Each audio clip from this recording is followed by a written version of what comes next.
ever try to call the Labubu doll at 3 a.m.? If you're hearing this right now, it may already be too late for you. I'm not saying that to scare you or to chase some cheap internet clout, I mean it in the most literal sense. Because once you hear its name, once you start thinking about it, it's already listening back. I didn't believe that at first. Who would? The Labubu doll was just another cursed internet gimmick, right? Some half-baked urban legend recycled on forums and slapped into TikToks with jump scares. I thought it was ridiculous. I thought it was the kind of thing you laugh about with friends at 2 a.m. while scrolling through creepy threads. But that's exactly how it starts, with a joke. With a dare.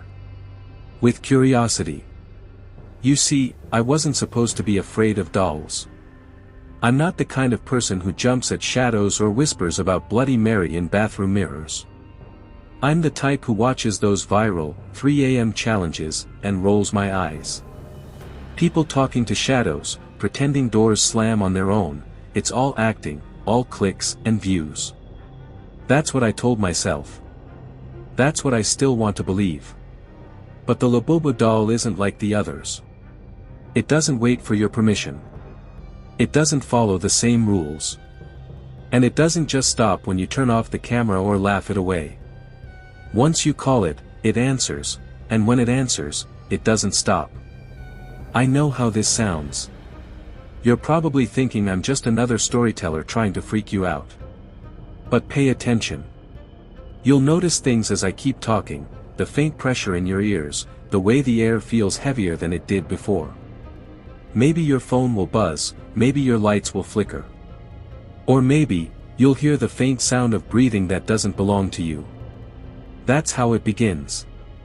Not with thunder and lightning, not with some dramatic horror movie score. It starts subtle. A whisper behind your name. A flicker in the corner of your eye. A laugh where no one is standing. And for me, it started with a stupid joke. A late-night scroll, a ritual I thought was fake, and the decision to call the Labubu doll at 3 a.m. That was the biggest mistake of my life. If you'd met me a month ago, you'd never guess I'd be the kind of idiot to fall into something like this. My life was painfully ordinary, borderline boring, actually. Work, eat, doom scroll, repeat. Nights were the worst. I'd lie in bed with my phone 2 inches from my face, scrolling through endless feeds until my eyes blurred. That's where I lived most nights, in the digital swamp of creepy stories, viral challenges, and cursed internet rabbit holes. It wasn't that I believed any of them. Far from it. I was the guy laughing at the comments, the guy typing fake under paranormal clips. You know the type. My favorite pastime was binging those 3 a.m. challenge videos and ripping them apart in group chats. Bloody Mary in the mirror. Please. The Charlie pencil game. Don't get me started. It was all cheap jump cuts and fishing line tricks. So when I first heard about the Labubu doll, it barely registered. Just another name on the pile of disposable internet horror trends. At first, I even thought the name sounded funny. Labubu sounded less like a demon and more like a knockoff cartoon mascot. The kind of thing you'd see plastered on a claw machine prize in some dingy arcade. Definitely not something to take seriously. But here's the thing, the story kept popping up. Different platforms, different accounts. TikTok, Reddit, even a random Facebook post my aunt shared without realizing it was supposed to be scary. No matter where I went, someone was whispering about this doll that answers if you call it at 3 a.m.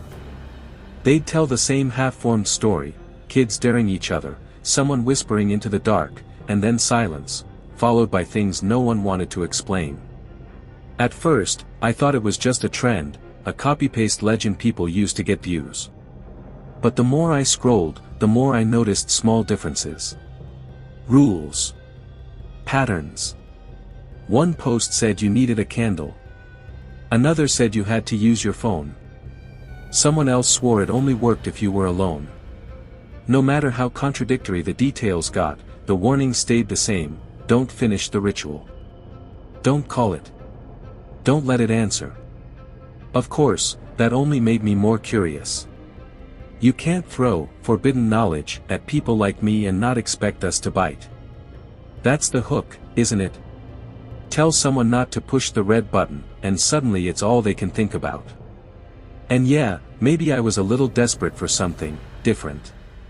When your life is just stale routines, the idea of a mystery, even a fake one, starts to look like a lifeline. Besides, what's the worst that could happen? I'd try it, nothing would happen, and I'd get to laugh about it later. Maybe even record it and throw it online for cheap likes. That was my mindset. Cynical. Detached. Ready to prove the internet wrong. I didn't realize how dangerous that mix was: boredom, curiosity, and arrogance. It's the perfect recipe for doing something truly stupid. I told myself it was all for fun. Just a dumb joke. Just another thing to check off the list of scary challenges that turned out to be fake. But here's the thing about jokes, sometimes they have a punchline you never see coming. And the Labubu Doll. It has the sharpest punchline of them all. So, I made the decision. I was going to call it. I was going to summon the Labubu Doll at 3 a.m. The first real clue I found about how to call the Labubu Doll wasn't on TikTok or YouTube, it was buried in some crusty old Reddit thread that hadn't been active in years. You know the kind: bad formatting, usernames that looked like someone face-rolled their keyboard, and a comments section that had devolved into half memes, half panic. The post itself was simple. Just a few lines of text with no context. Don't call it unless you're ready. Don't let it finish the game. And whatever you do, don't hang up first. That was it. No explanation, no backstory, just that. Naturally, I went deeper. I started typing Labubu Doll ritual into every search bar I could think of. Most of what I found was garbage: reaction videos, creepypasta ripoffs, or merch resellers trying to capitalize on the name. But tucked between all the clickbait were scraps of something more sinister. Fragments. Rules. And the strange part? They weren't all consistent. One forum said you had to light a candle beside the doll, and the flame would tell you if it was listening. Another claimed you had to leave the doll in complete darkness and whisper its name 3 times into your phone speaker. A third insisted it only worked if you were completely alone in your home, no pets, no friends, no exceptions. But there were patterns. Certain details repeated across sources. Always at 3 a.m. sharp. Always in whispers. Always the warning: don't let it answer fully.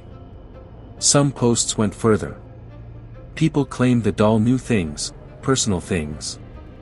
Stuff you didn't tell anyone. It said my mom's name, and she's been dead for years.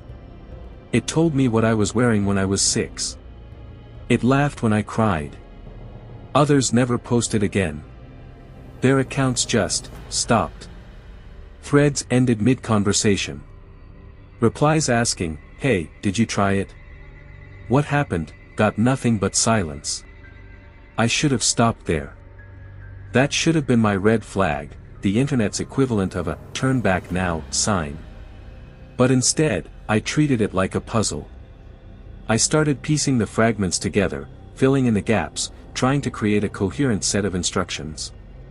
Like some wannabe occult detective, I convinced myself if I just got the ritual right, I'd prove it fake once and for all. Here's what I came up with. You needed a doll. Not specifically the Labubu Doll, though everyone online swore it was the only one that worked best. Any doll with a face would do, but it had to have eyes. You had to sit alone in the dark at 3 a.m., with your phone on speaker. You had to whisper its name 3 times while staring at the doll. And then you had to wait. That was it. That was the grand, terrifying ritual. I laughed when I wrote it down. Literally laughed out loud. All that build-up, all those ominous warnings, and it boiled down to what? A glorified Bloody Mary challenge with a stuffed toy. Still, I felt something. A twinge in my stomach. The kind of unease you get when you're about to send a risky text or open a door you're not supposed to. It was stupid, sure, but it felt heavy. Like I was carrying around a secret I wasn't supposed to know. And I wasn't the only one. Buried in one of those threads, a user had written, "I'm not saying this to scare you. But if you're reading these words, it already knows your name. Don't try it. Don't even think about it." That one got under my skin. I told myself it was just another creep trying to add flair to the story, but the line stuck with me. Still, curiosity wins more battles than fear ever does. And mine. It had already won. I set the instructions down, ready to test them. Ready to prove everyone wrong. I picked the night without even thinking about it. No plan, no special reason. It was just another restless evening where I couldn't sleep, and the thought hit me, why not tonight? By 2:30 a.m., my apartment looked the same as always. Messy desk, half-empty coffee mug leaving brown rings on a coaster I never used properly, laundry basket overflowing in the corner. Nothing about the space screamed ritual chamber. And that was the weirdest part, how normal it all felt, considering what I was about to do. I sat on the floor with my back against the couch, scrolling one last time through the notes I'd made. Whisper the name. 3 times. In the dark. At 3 a.m. sharp. Simple. Stupidly simple. The doll sat in front of me. Not the official Labubu doll, I couldn't even find one online that didn't look like a knockoff plushie. Mine was a thrift store score from weeks earlier. Porcelain face, cracked cheek, painted smile that looked more smug than sweet. Its eyes were glassy, reflecting every bit of light in the room. I told myself it was good enough. I had lit a candle just in case, half because some posts insisted it was necessary, half because I didn't trust myself to sit in pitch darkness without chickening out. The flame flickered unevenly, throwing the doll's shadow huge against the wall. Every time the shadow twitched, I had to remind myself, that's just the candle. Nothing more. The minutes dragged. 2:54, 2:57. My phone screen glared at me like it was impatient too. I thought about quitting right then. Blowing out the candle, shoving the doll back into the closet, going to bed and laughing about it in the morning. But the thought of quitting left a bitter taste. What was I afraid of? A toy? Some anonymous internet posts? I kept scrolling, just to distract myself. That's when I noticed something odd. The threads I'd saved earlier, they were gone. Deleted, archived, wiped clean. Every link I tried redirected to an error page. Except one. A single comment thread I could still access. The top comment just said, "It doesn't like being talked about too much." I set my phone down. Suddenly, every sound in the apartment seemed amplified. The hum of the fridge, the faint creak of the ceiling fan, even my own heartbeat thudding in my ears. The air felt heavier, like the walls were leaning closer. 2:59. I leaned forward, staring into the doll's eyes. They caught the candlelight in a way that made them look wet, like they were alive. I told myself it was just reflection, nothing more. My phone buzzed once, random notification, probably, but I nearly dropped it. When I picked it back up, the screen was black. Not off. Not dead. Just black. The way it looks when it's frozen, waiting. And then the clock ticked over. 3 a.m. I swallowed hard. My throat was dry, and whispering felt harder than it should have been. Labubu. The sound barely left my lips. The candle flickered. The doll's shadow stretched unnaturally tall, spilling up the wall like ink. Labubu. My phone screen pulsed white for a second. Just a flash, like a heartbeat. I hadn't touched it. Labubu. The word felt sour, like something in the air resisted it. The flame guttered low, almost snuffed out. The doll's eyes, they weren't catching the light anymore. They were holding it. trapping it. I sat there frozen, waiting for the laugh track, the obvious fake out. Any second now, the illusion would break. But instead, my phone speaker crackled. Just static at first, faint and broken. Then. Hello. The voice was tiny. Childlike. And it didn't come from the doll. It came from the phone in my hand. The candle flame stretched long and thin, bending toward the doll like it was being pulled. And the doll moved. Just a twitch. A tilt of the head so slight, I almost convinced myself I imagined it. Almost. Because I swear I heard the porcelain scrape against the wood floor. Hello. The voice was faint, like a child speaking through a bad connection. My first instinct was to laugh it off, some glitch, some random audio file on my phone, but the sound rooted me to the spot. It wasn't coming from a video. It wasn't a ringtone. It was coming from the speaker.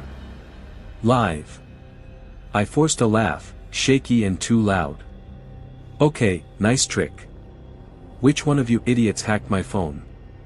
Silence. The doll sat in front of me, porcelain head tilted just slightly to the left now, its painted smile catching the candlelight. Its eyes, God, its eyes looked different.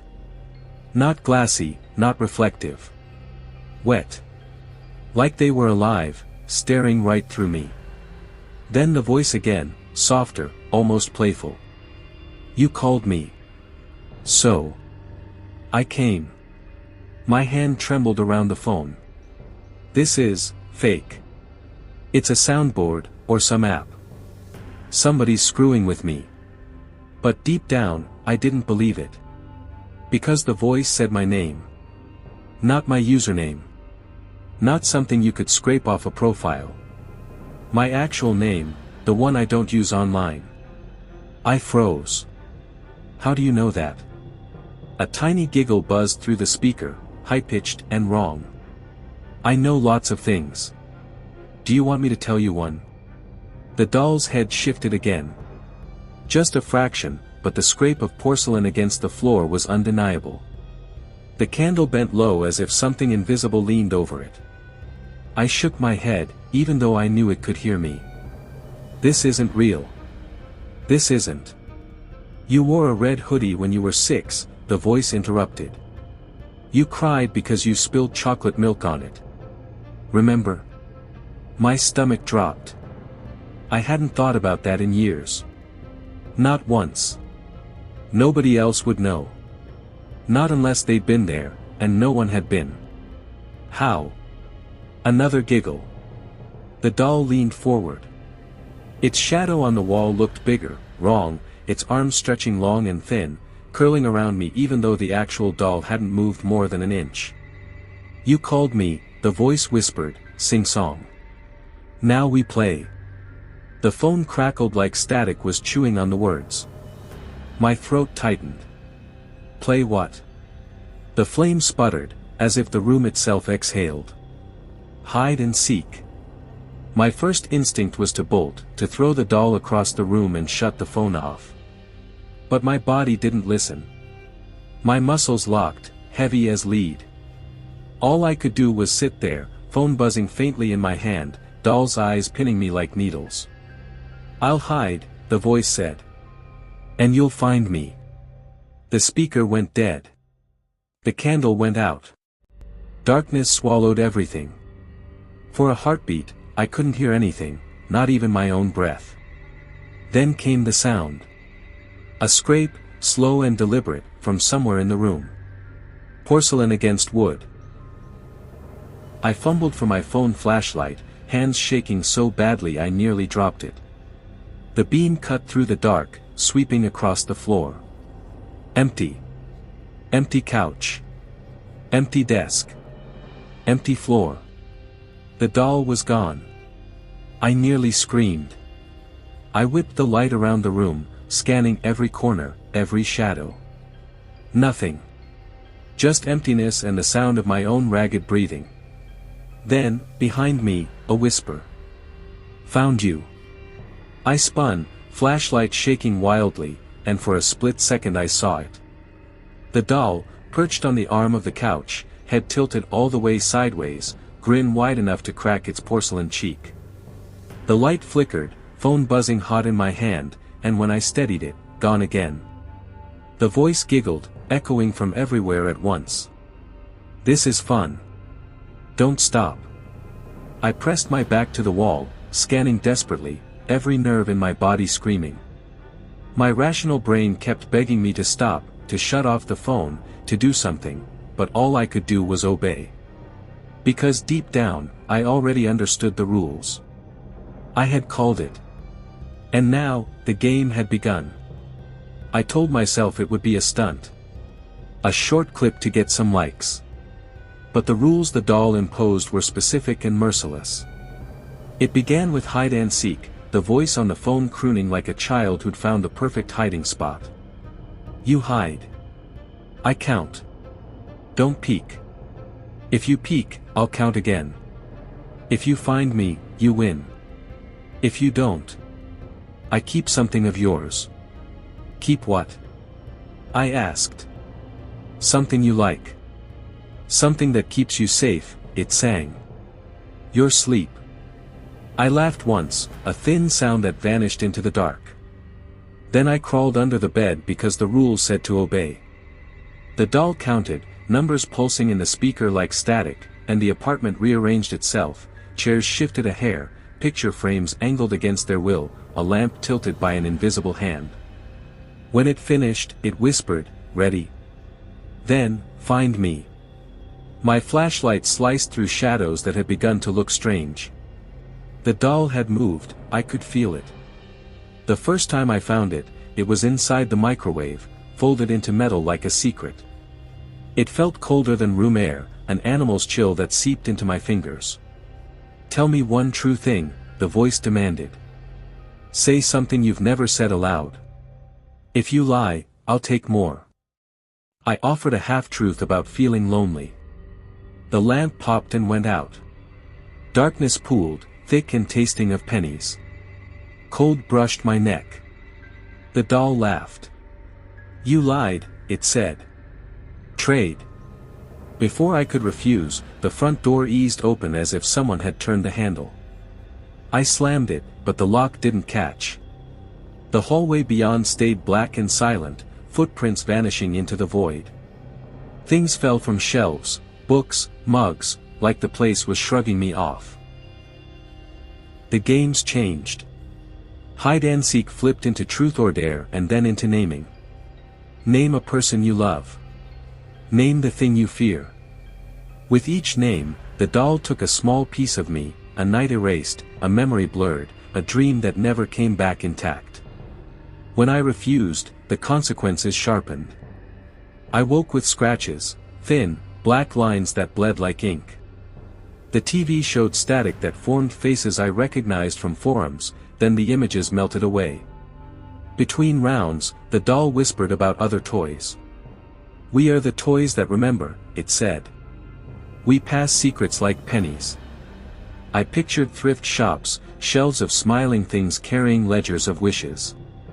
The doll loved intimacies. It recited moments I'd never told anyone, the hoodie I ruined at 6, the secret crush I kissed in a car. It used those things as currency. When I surrendered a truth willingly, the room grew quieter, as if the doll paused to savor it. When I lied, the environment punished me, a nail popped, a mirror cracked inward, children laughed in ducts. Once it made me call my sister and say something I had never admitted. After the call, a silence pressed on the apartment like iron sheets.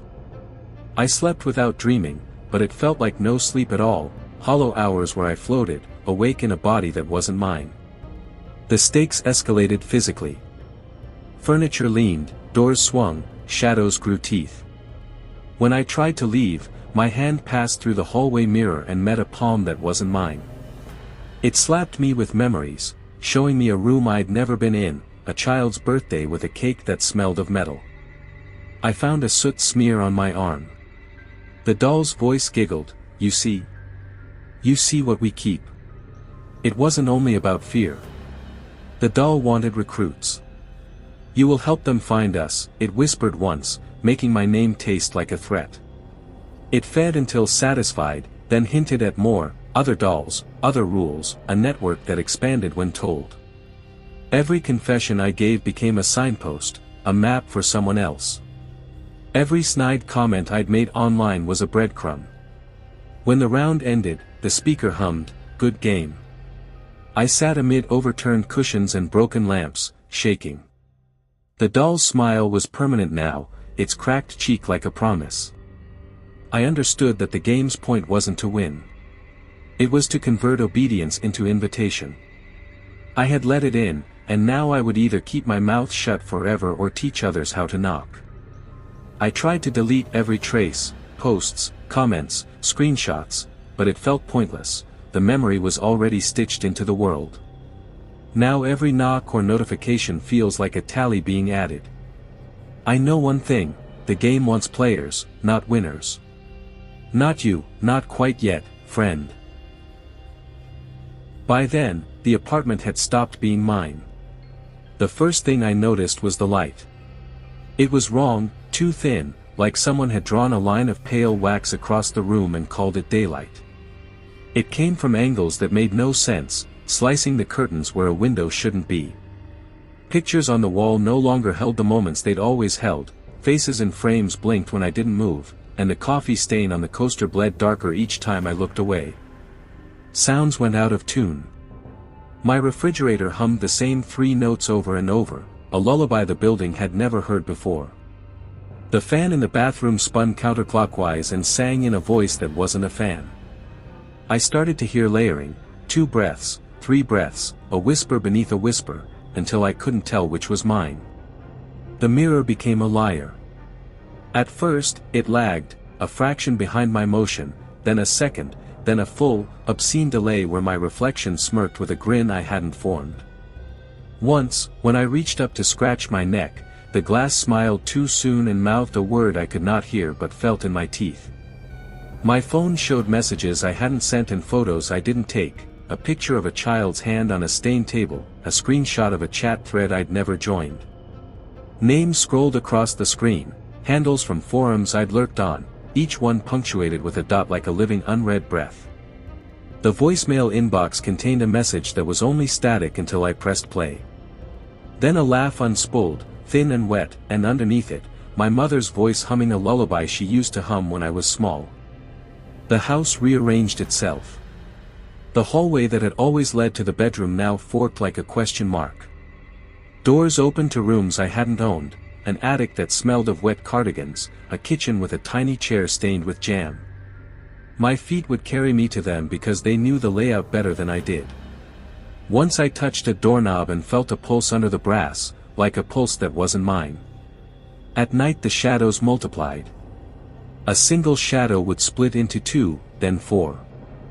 They didn't follow the rules of light, they ran toward me, pulling at my heels with the slow, patient hunger of something that remembers being awake before humans were clever enough to sleep. When one reached for me, it was like fingers of cold water, and I tasted winter on my tongue. Often the smallest things betrayed me. The heat of my kettle would boil red, then settle into a blue so dark it was almost black. A book I left on the table would return with a new page folded inside, a child's doodle scrawled across the margin in handwriting that looked like mine and not mine at once. Once, a song I hadn't heard in years began to play on a loop from an empty speaker, my aunt humming a hymn she used to sing on long drives, broken at the end by a voice that said, plainly, "You remember now." The most terrifying moments weren't the loud ones but the intimate ones. I'd wake with my hands sticky with something sweet and metallic, the taste of pennies and syrup, and find on my phone a list of names I recognized, friends, strangers, people who had once joked about the Labubu doll on a comment thread.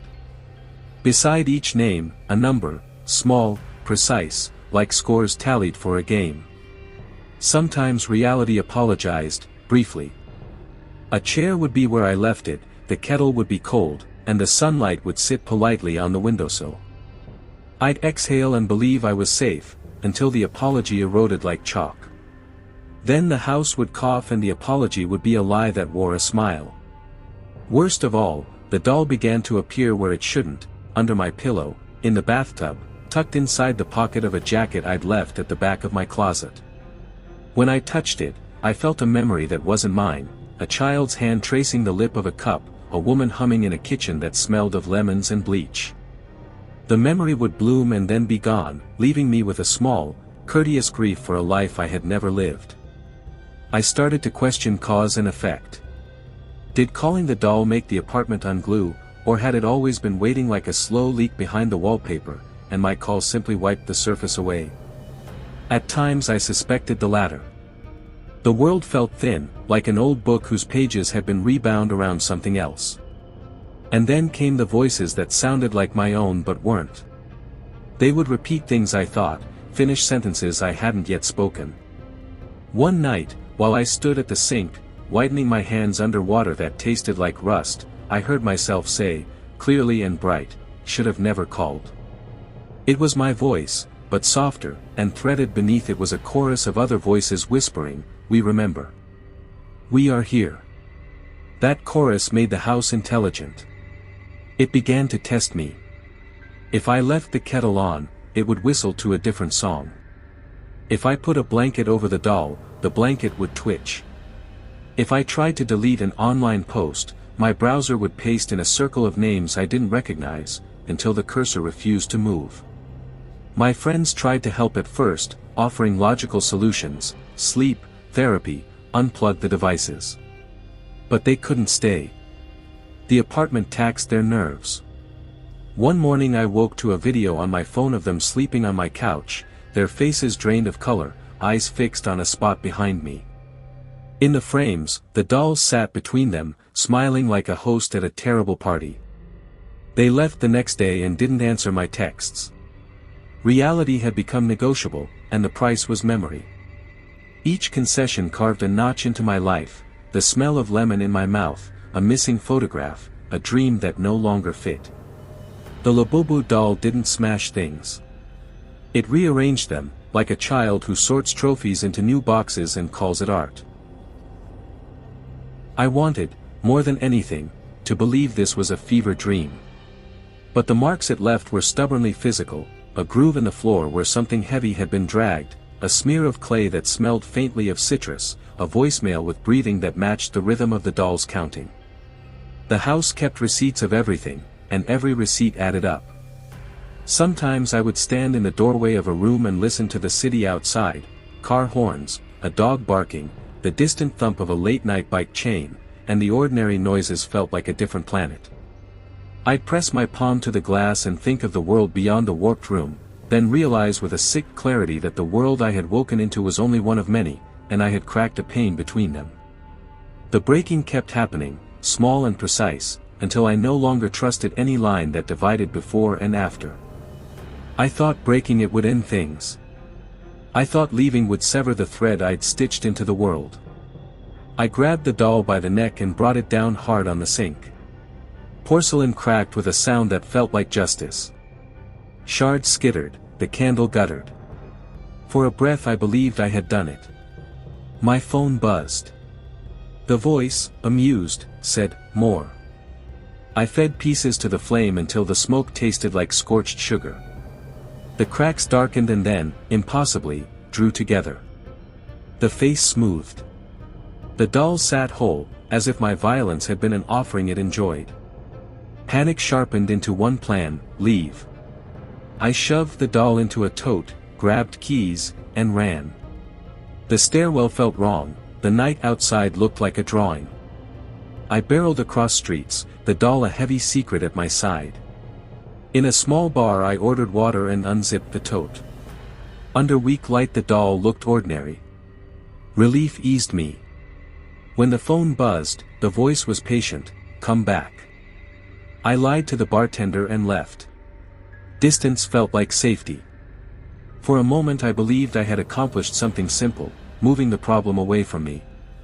Back in my lobby the air smelled faintly of lemon. I stepped inside and the tote thumped on the couch.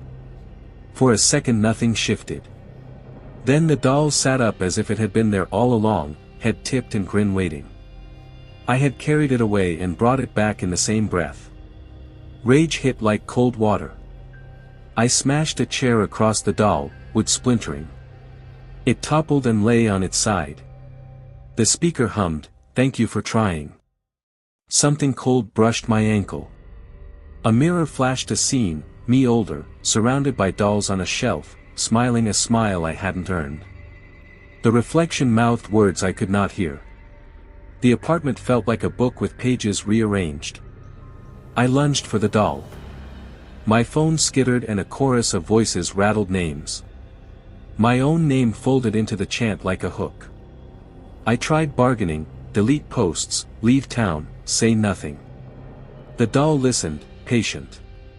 "Promises are thin," it said. "We prefer lists." It wanted names, people I knew, strangers I'd joked with online. Each name I whispered tightened the room. When I refused, the apartment punished me, a lamp smashed, a photograph burned at the edge, sleep slid flat and colorless. Cornered, I offered a memory, my sister's laugh on a rainy afternoon. The doll took it with a soft sound, and a bright place behind my eyes dimmed. It did not take life, it took consent, testimony. The cost was quieter than I'd imagined. When the game shifted, it did so on my phone, a list I had not typed waiting under the clock, names, neat and cruel. Beneath them, a message I did not remember sending, "Help them find US." I tried to destroy the list. The screen refused to crack. My lighter would not catch. My hands failed. The apartment resisted in the small ways that matter. Control became an illusion, the kind you polish and then realize is just glass. Sitting on the floor, I watched the doll smile and understood a bitter equation: it survived not by strength but by recruitment. Every name, every whisper was fertilizer. I had become both victim and vector. I thought of burning everything, posts, screenshots, the threads that had led me here.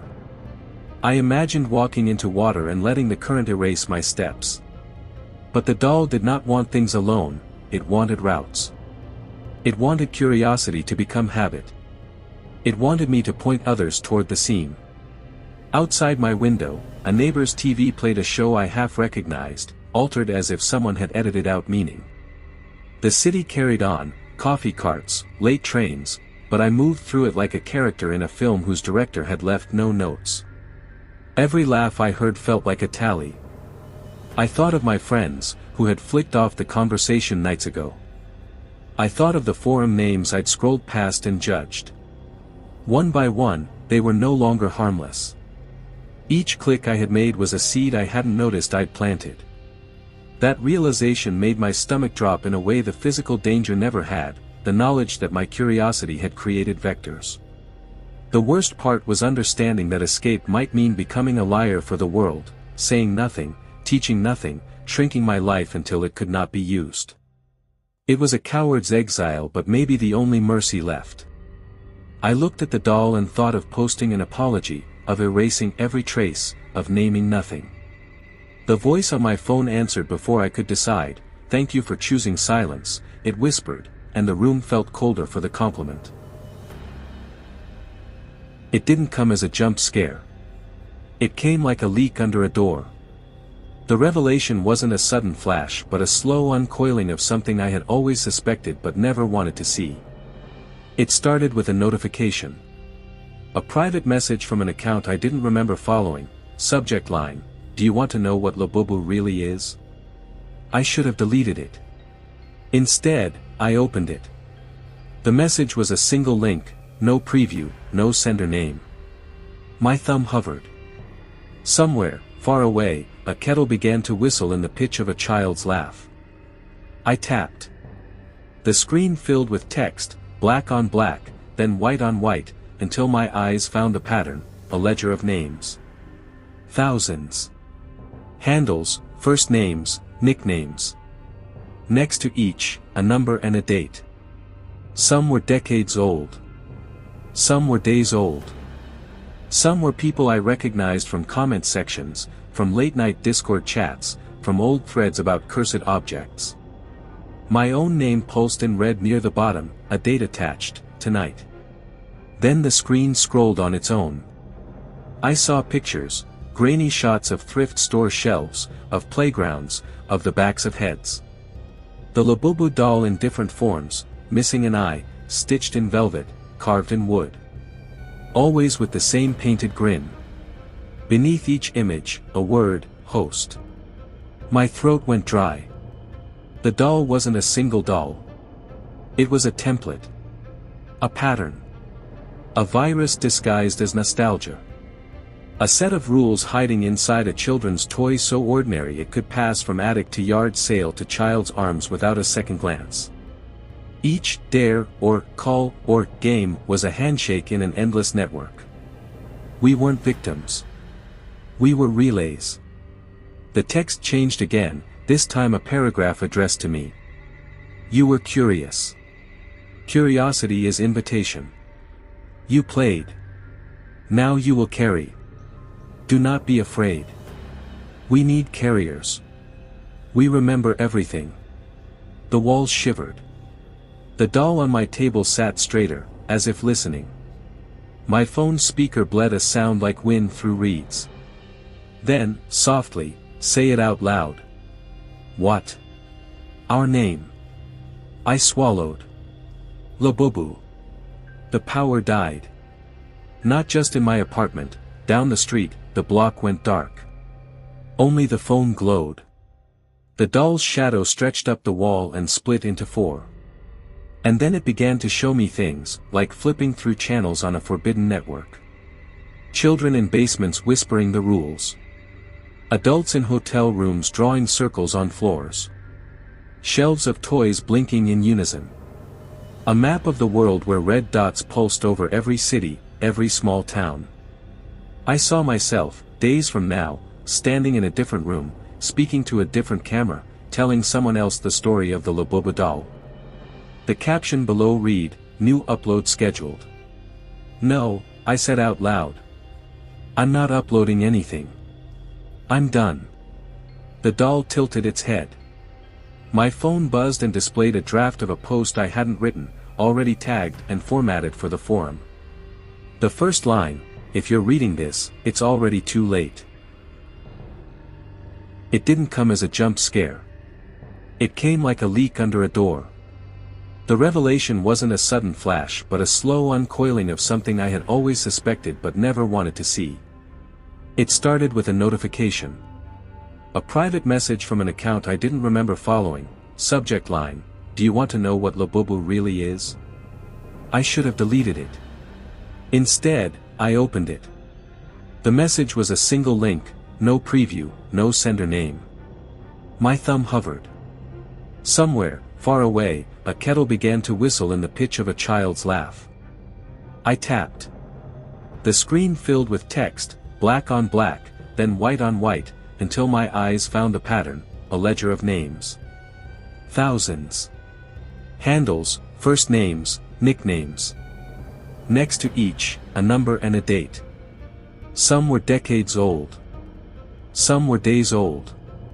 Some were people I recognized from comment sections, from late-night Discord chats, from old threads about cursed objects. My own name pulsed in red near the bottom, a date attached, tonight. Then the screen scrolled on its own. I saw pictures, grainy shots of thrift store shelves, of playgrounds, of the backs of heads.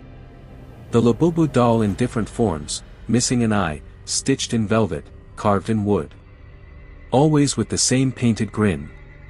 Beneath each image, a word, host. My throat went dry. The doll wasn't a single doll. It was a template. A pattern. A virus disguised as nostalgia. A set of rules hiding inside a children's toy so ordinary it could pass from attic to yard sale to child's arms without a second glance. Each dare, or call, or game was a handshake in an endless network. We weren't victims. We were relays. The text changed again, this time a paragraph addressed to me. You were curious. Curiosity is invitation. You played. Now you will carry. Do not be afraid. We need carriers. We remember everything. The walls shivered. The doll on my table sat straighter, as if listening. My phone's speaker bled a sound like wind through reeds. Then, softly, say it out loud. What? Our name. I swallowed. Labubu. The power died. Not just in my apartment, down the street, the block went dark. Only the phone glowed. The doll's shadow stretched up the wall and split into 4. And then it began to show me things, like flipping through channels on a forbidden network. Children in basements whispering the rules. Adults in hotel rooms drawing circles on floors. Shelves of toys blinking in unison. A map of the world where red dots pulsed over every city, every small town. I saw myself, days from now, standing in a different room, speaking to a different camera, telling someone else the story of the Labubu Doll. The caption below read, "New upload scheduled." No, I said out loud. I'm not uploading anything. I'm done. The doll tilted its head. My phone buzzed and displayed a draft of a post I hadn't written, already tagged and formatted for the forum. The first line, "If you're reading this, it's already too late." A new voice joined the chorus, low and kind. "It's not a story," it said. "It's an instruction." I felt a rush of cold at the base of my skull, like a plug being pulled. Memories slipped, faces of friends, old teachers, my own handwriting on notebooks. I clutched my head and tried to hold on to a single detail, my sister's name, my street address, but they blurred like ink in rain. The forbidden knowledge wasn't a secret. It was a mechanism. It ran on confession and curiosity. It fed on people like me who couldn't leave a mystery alone. And once you saw it, you became a line in its ledger. I staggered to the bathroom and looked in the mirror. My reflection didn't mimic me anymore. It stared, eyes black and wide, mouth already forming the words I'd been about to say. I pressed my hands to the glass. The reflection smiled and whispered, "We're just beginning." Behind me, the doll laughed, a child's laugh stretched thin, and my phone began to vibrate with new messages, each one a name, each one a plea. The ledger was filling. And somewhere inside me, I knew that the only way to stop it was to become part of the story it wanted told, speak its rules, warn others, drag them into the circle. The realization crawled through me like a wire, escape and contagion were the same thing. I backed away from the mirror. The reflection didn't. It pressed its palm to the glass and said, with my voice, "Your turn." I'm back where I started. Sitting in the same dim room, phone propped on the same chipped desk, the Labubu doll at my elbow like a co-host I never wanted. The air smells of lemon and scorched sugar. The screen glows. My hands are shaking. I've typed and deleted this a dozen times. You don't know me, but you've seen posts like this before, little late-night horror stories, warnings dressed as entertainment. I used to laugh at them. Now I understand they're not stories. They're invitations. I tried everything, smashing the doll, burning it, throwing it in the river. It always comes back, whole, grinning. Every memory I give it becomes a breadcrumb, every secret a signpost. When I tried silence, it whispered names into my dreams until I woke up with my phone open and a draft already written. Right now, the draft says, "If you're reading this, it's already too late." That wasn't me. That was it. The ledger on my phone shows a new line pulsing in red, a date attached, today.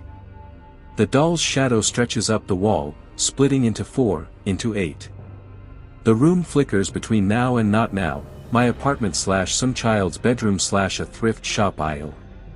In the reflection of my black screen, I can see my face, but the mouth is already moving ahead of me, whispering words I haven't yet spoken. I want to warn you, but warning is a kind of invitation. I want to tell you to throw your phone away, shut your eyes, walk outside into real air. But curiosity brought me here, and if you're still reading, it's already brushed against you. That's how it spreads, not with curses, but with questions. Somewhere, a notification buzzes. Somewhere, a toy on a shelf tips its head. Somewhere, a child's voice counts, 1, 2, 3. If you see a post like this, don't read it. Don't call. Don't end up like me. And if you're watching this right now, if you're hearing my voice through a speaker, it means the story has already started spreading to you. The doll turns its head toward the camera. It smiles wider, as if waiting. Your turn.